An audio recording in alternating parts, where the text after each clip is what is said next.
All right, welcome back to the Sports Station. Of course, joining me in the studio today, Mike Eccles, Mark and Sarah. I'm Daniel Graham, and we are about to get into our discussion of training camp starting up. We're talking about Hall of Famers. Now we can talk about future Hall of Famers and who we can see so far in the Giants and Jets training camp. You know, we want to be local here. Possible future Hall of Famers. Possible future Hall of Famers, and I'll tell you something. I was at Giants training camp yesterday. I went out, and of course it was Sunday.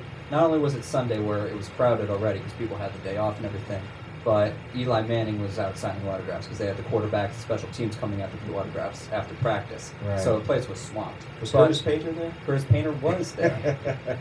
Sad to say. But I was out. I was right up against the fence watching the practice go on, and a lot of people were just looking at the people because a lot of times you see you see the receiver, you see Victor Cruz, you see Ruben Randall, you see Odell Beckham Jr. You recognize them by their numbers, and then you just see someone like with the number 6. Yeah. And you see these people that you don't recognize the numbers, and of course you know that they came on for the 90-man roster. Yeah. And so you're thinking, okay, who's this guy? And then you start jabbing elbows at people like, who's that guy? Who's that guy? Oh, don't worry about him. And then sometimes you hear people like, oh, he's actually pretty good. Like, he's pretty underrated. Like, they brought him in undrafted. Who knows what can happen? Yeah, it's they're UFAs or they're free agents. And the funny thing about that is, I don't know if you guys remember when the Jets were on Hard Knocks. Oh, They absolutely. had a situation I was watching that. There was a situation there where their they had a bunch of injuries with the linebackers, and they said, "Oh, we just need a guy for camp because they need certain guys. Remember, guys to be able to practice. Oh, we just need a camp guy." So they just signed a guy and bring him in. For the same token, the guy, if you had been at Giants training camp back in 2010, Victor Cruz would be one of those guys that you were knocking elbows at people saying, "Hey, who is that guy? He's the receiver wearing number 3." You know what I mean? Oh, yeah, he was number 3. That's right. Oh, absolutely. There's always somebody who might just emerge from camp. And that's why, for example, you guys were talking about, the Hard Knocks coming up this week, or August 5th, I think it is, for those of you who might be listening later on. August 5th is the Atlanta Falcons this year for HBO or on Hard Knocks. And I'm looking forward to that because I think that's a very good team that just happened to have a bad year.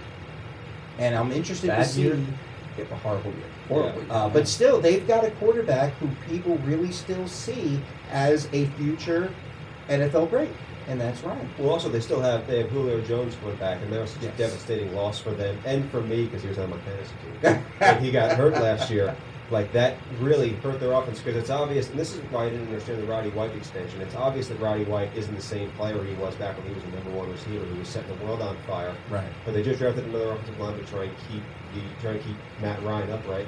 Their problem, though, once again, for what seems like the umpteenth straight year, is going to be their running game. Because, they had Michael Turner, who was basically a corpse in their backfield for 1 or 2 seasons. They had Steven Jackson, who couldn't stay healthy last year. So that's going to be their big issue, is whether they're going to be able to come up with enough of a running game to keep defenses honest. And Jackson's still coming in as a starter, right? I believe he is. I don't know if they drafted someone, but they would have been wise to if they didn't. But I didn't hear anything different. Now, Dan. Yes. The Jets. The Jets. Is their defensive line the best, if not one of the best, in the NFL? Hey, I'm looking at it. I know they added a big addition with Jason Babbitt. Yes. Would you call that a big addition? When you're I signing call it a contribution. When you're signing a guy in July, it's rare that he's a big addition. Well, you never know. Well, Jason Babbitt did have a history. Oh no, I'm not arguing that. But if that's if just having a history is all that's important, well then they might as well bring Charles Haley back. Charles Haley. Speaking of offense. Well, Jason Babbitt didn't he have some sort of an injury that kind of riddled a portion of his career? Oh yeah. Okay. But he was with the Eagles for a long time, and he was a good contributor on their defensive side. He was a good player for the Jaguars and for the Eagles. It was the thing a couple of years ago. He got cut in the middle of the season despite high cap number and decent number of sacks. Exactly. But he's a straight pass rusher. He's nothing but. And also Sheldon Richardson and Muhammad Wilkerson. Right. I'm looking forward to seeing. I'm a Giants fan, but the Jets defensive line. I'm looking forward to seeing Wilkerson come through with a first-team All-Pro season. I think that that's possible this year. I've heard some good things, going into camp for the Jets, the way Wilkerson looks, and I'm looking forward to seeing it. I think the Jets might surprise some people because they're pretty much going into camp like they go every year. Well, also the overlooked man here is Damon Harrison, their nose tackle, who was also outstanding last season. You have guys like Richardson and Wilkerson next year. It's easy to overlook, but Harrison shouldn't be. He had a fantastic year last year, and I think this Jets defensive line is the best in the NFL. I feel like it would be very difficult to come up with 3 players who are as good as Richardson, Harrison, and Wilkerson. These guys are fantastic. And The another- problem for the Jets, though, is going to be their back 8. It's not going to be their front 3. Yeah. And another tackle, Kendrick Ellis, Mhm. who came out of Hampton a few years ago, and he's been with the team. He was a third-round pick in 2010. And I see it every year, and I'm not knocking on the Jets for this, but they always seem to draft a defensive lineman every go around in the NFL draft, that or a linebacker. And I know Rex is he comes from his father, who favored the 46 defense more than anything. He understands blitz packages. He understands, when linebacker should drop back for a quarterback or when it's the right time to go after a quarterback in a blitz situation. But he does want the defense to be sharp. He wants them to be not just sharp, but unpredictable. So that's why he's always fixing in these new rookie linemen or these new signed linemen like Jason Babin Right. to see if they can contribute. Well, for a guy who's so in love with blitz, you'd think he would, because, you can't just get pressure with your front 3. You think you would put together a better core of linebackers and a better core of cornerbacks who can live on an island in order to be able to survive when you're sending these big blitzes at people. Because their defense, our defensive line is fantastic, but other than that, when you get behind that, their linebackers are kind of and same thing with their secondary, especially now with Calvin Pryor out indefinitely with that concussion. The rest of their defense is a little bit of a mess. Well, did they say, what was the certain diagnosis on Calvin Pryor? Was it what type of headache was it? Was it concussion related or was it? Honestly, I don't know. I just heard, all I heard was that he was out indefinitely. Let me look it up. Okay. Talk amongst All yourselves. right, so we'll talk amongst ourselves here, Dan. And one thing I want to say is I am sick and tired of all these NFL prognosticators overlooking the New York Giants this year. Okay, 10-6 was nice for the Eagles last year, but I am not sold on their quarterback. I am not sold on Chip Kelly. I don't see them winning the division again. I don't see RG3 having anybody around him. The Cowboys still start Tony Romo at quarterback, so that tells me a lot. Right. The New York Giants, one thing that I'm loving about this Giants team is I'm loving the free agent pickups on the offensive line. I think Schwartz is going to be a great player at the guard position. And I'm hoping that this kid that they drafted in the second round will step up at center and become the starter. I think, and John Jerry, the free agent I picked up also, he's having a great camp so far. I think the Giants are severely overlooked for the division title. So do you think it may have been a blessing in disguise, and though still unfortunate that Chris Snee decided to hang up his cleats? It's a blessing in disguise because we're not going to get the same Chris Snee we had in 07. Because when we mentioned last week when I was talking about the West Coast offense the Giants are favoring, that means Chris Snee needs to learn all over again. Oh yeah, absolutely. So maybe it was some sort of mental stress that he may have been placing on himself up until the day he retired. Oh no. Chris Snee, the player, would have done anything to play. Right. I think his body just would not let him do it anymore. I mean, he really Because he was in he's so banged up. he was in the same draft class as Eli. Oh, absolutely. So In that's 2004, absolutely. Yeah, I think it was the second rounder. It was Coughlin's first year as the head coach. And Eli was the first. Well, Phillip Rivers was the first player drafted by the Giants. That's true. And then we had the trade. But then, they came the son-in-law.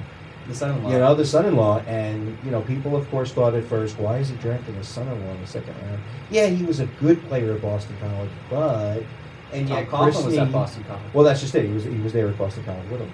But you know what? I thought Snee is going to be as somebody who I know here who works here at the college with me said he believes that Snee will go in the Ring of Honor. Really? I would. Yeah. You know Of what? I cour's. wouldn't be surprised by that. I He was- think so. Yeah. I think he will. He was an deserve it. outstanding player. He was there for 2 Super Bowls. He's a great player. But yeah, I think the three of them. which one? The Eli, three of them that Snee? were the three offensive linemen on both Super Bowl teams, and that of course was Snee, Deal, and the guy who I think is also overlooked in this, although Snee mentioned him several times in his press conference in his retirement, and that's Kareem McKenzie. I thought you were going to say Sean O'Hara. No, Sean did not You're play right, in the second David one. Ross was Yeah, good. David. They brought See, him in. from you'd the have a hard 49ers. time convincing me that McKenzie and Deal deserve to be in the Ring of Honor. Oh, but I tell you what, McKenzie had a great season. Remember, McKenzie was the left tackle. Of course, McKenzie yeah. was protecting Eli's blind side. And in 2010, I thought McKenzie was done. He came back in 2011 and had such a dynamite year. I mean, if you watch the games in 2011, McKenzie really came back and provided such a dynamite protection for Eli. And then, of course, he walked away. He got his ring, and then he walked away. Loved Kareem, and of course, Snee was mentioning how he still keeps him constant. I think those three can go in the Ring of Honor. And yet, with Snee's retirement, I really am very confident and very enthused about these free agent pickups. Jerry and Schwartz and the kid. Who was the kid they drafted at center? The first. Weston Yes, Richburg. Richburg. I'm loving him. He's having a great camp so far. I'm very confident in the offensive line this year coming out of camp. Well, what about Justin Pugh, the first round pick from last year? Oh, he's just going to pick up where he left I off. think so. Because they're really using him around the line, weren't they, last year? Well, no, but I mean, he still stayed at the right tackle, but of Yeah. course he's not. You don't put a rookie on the blind side unless he's a Joe Thomas. But, with the what? Browns. He did play all 16 games, which means Yes. that there's no injury-related things to him to his credit yet. Because usually, sometimes rookies, sometimes they may be overexposed, sometimes they get injured too easily. So at least he passed the test of playing all 16 games his first year, and that shows you that not only was he injury-free during that whole time, but he has the experience to operate in a Giants-style offense. Oh, absolutely. I think Pugh's going to be just fine. yeah. He's Question. got. He was a good pickup. Questions for the Giants that I have for you, Mike, as far as defenses, the linebacking core. With Beeson, who's injury prone, McLean, who I'm not a huge fan of. Two guys who I'm not sure. You think the Giants can rely on those two guys? Because I wouldn't be if I was coaching. No, who I would like to see the Giants rely on, even though neither one of them has really stepped up yet, is Williams and Paysinger. Yes, I agree. I really like those two. Whenever they play, whenever they're in the game, they're doing something. And of course, one of the all-time, we were talking about this last week, things that you like to watch on YouTube. Watching Williams force that fumble against the 49ers in the championship game, Kyle Williams. he's always around. He always seems. So if Beeson and McLean, they're injury prone, they're not in the game as much as they should be, I'm looking for those two guys to step up. And I think both of them are having a great camp so far. You know what? Yesterday when I was at training camp, we were talking about linebackers. This friend of mine and me, we were talking about the usefulness of Mark Herzler. Do you have any opinions See, on I'm not a Herzler? fan of Herzler. I feel like he's a liability every time he comes in. He's not great Because he gets embarrassed every time they ask him to cover someone. And as far as run support, I mean, he just feels like a special teams guy. the one thing I'd said when they got Herzler, he's a middle linebacker. He's a run stuffer. He's a big guy. Was great at Boston College before he had the unfortunate incident with him and the cancer. But I think the Giants brought him in because he was a fighter. You know, he kind of understood, like, you know, he always knew he had the battle for things, especially with cancer, man. You're up against it. Of course. So when he came in, cancer-free, went on the roster, the Giants went ahead and got him, because he had guts. He showed that he had guts. And there was, and thankfully he's been around this long, so the Giants look like they want to get something out of him. I think what's happened with him, Dan, is he's a great feel-good story, and they want him to be a Chase Blackburn in camp. And I think that's what's holding him I back. 100% agree. Yeah. If you're a guy who watched the Giants for as long as we have, you can't not love Chase Blackburn.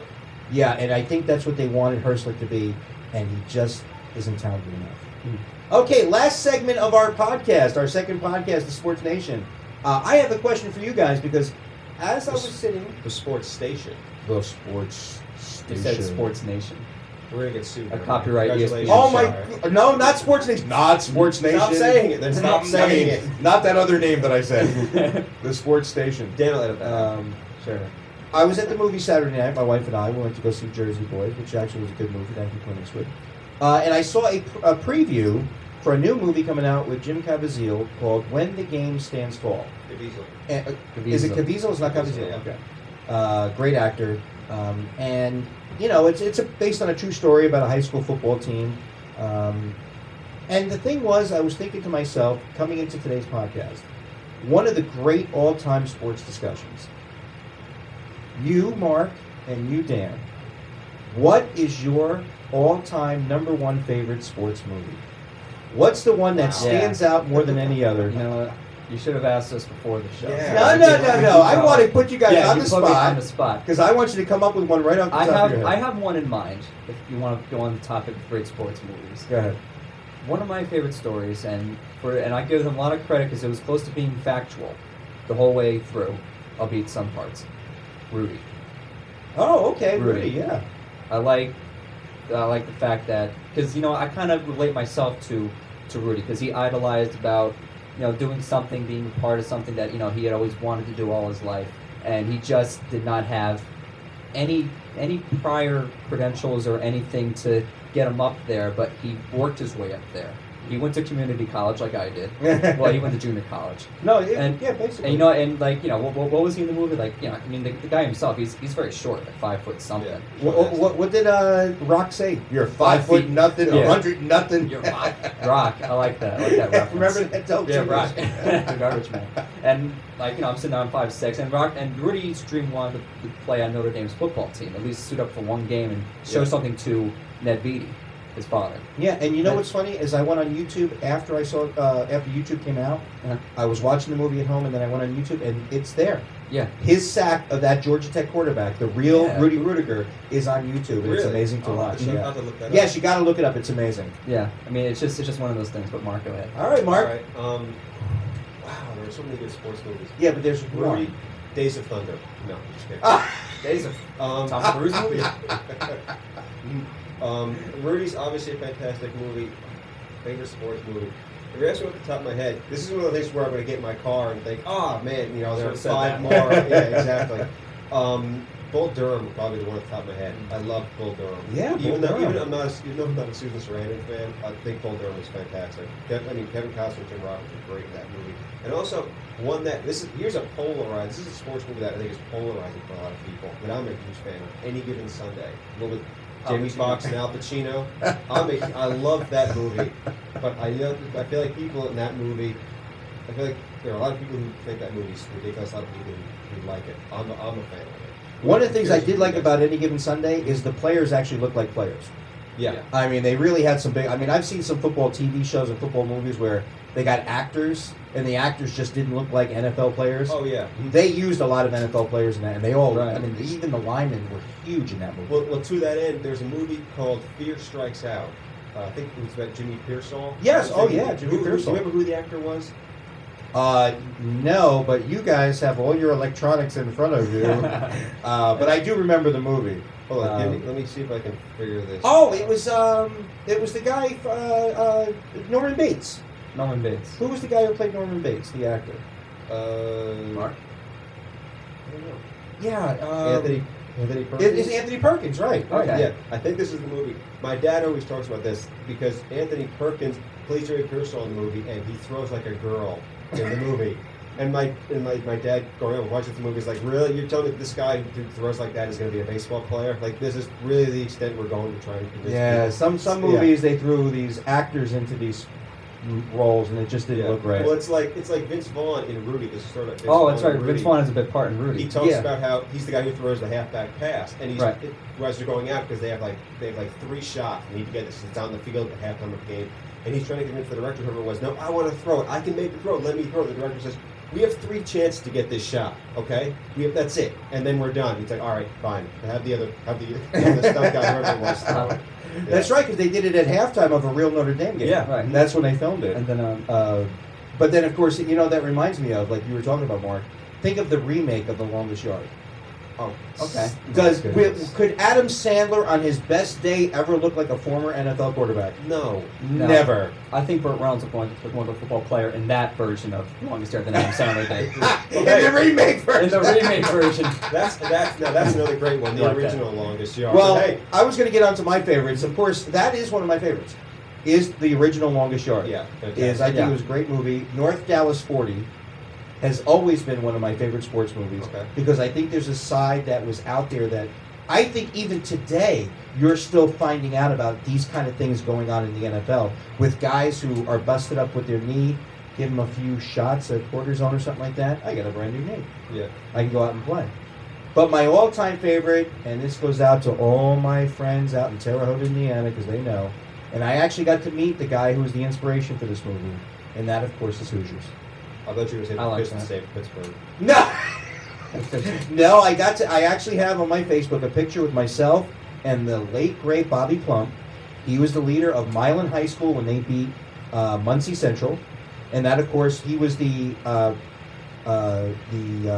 inspiration for the Jimmy Chitwood character in the movie Hoosiers, who scores the final basket and Yeah, they beat I the agree. big giant. So yeah, always go with Hoosiers. Love that movie. Honorable mention to The Program, the movie with James Caan. Very close Good movie. to like with North Dallas 40, where you see some of the underside of what really happens Yeah. in these pro sports programs and the major college programs. Yes, there was a guy in my high school who looked exactly like the quarterback in the program, and he was called Joe Payne. The entire time he was in high school. I ran into him the other year. I still, that's the first thing I said was still, Joe Kane? Yeah, still. From the all these years. program. Yeah. Jay, and just one final statement. I think the one actor that I give a lot of credit for whenever he does a sports movie, he makes sure it's very, very well done, very accurate to the sports profession. Kevin Costner, when he did Bull Durham, like you mentioned, Yes. he has the physique, first of all, to be an athlete. Yeah. And he was the catcher in Bull Durham. Mhm. And whenever he goes on and does these other films, for example, Field of Dreams, even though it was a fantasy movie about these legendary players, he made sure that those players were well represented, that they had everyone's background was checked, they didn't make any false accusations towards them. And with everything else that he did, I mean, Draft Day came out a couple months ago. I still have to see that, but he plays the Browns GM, and so you get to see like what the front office is, apart from what you see in the NFL. But Yeah, you didn't see it, so I won't spoil it, but I was not a fan. you're not a fan of Draft Day. Yeah. Well, I have to go see it now. Sure, go ahead. But would Kevin Costner draft Johnny Football? Yeah, that's the one thing. It's all fictitious. Yeah. You just have to replace names with people. Okay, so we're going to wrap things up here on the Sports Station. I just want to thank once again Mike Eccles and Mark and Sarah for joining us in the studio today. I am Daniel Graham, and for everyone here at the Sports Station, this is us signing off. See ya.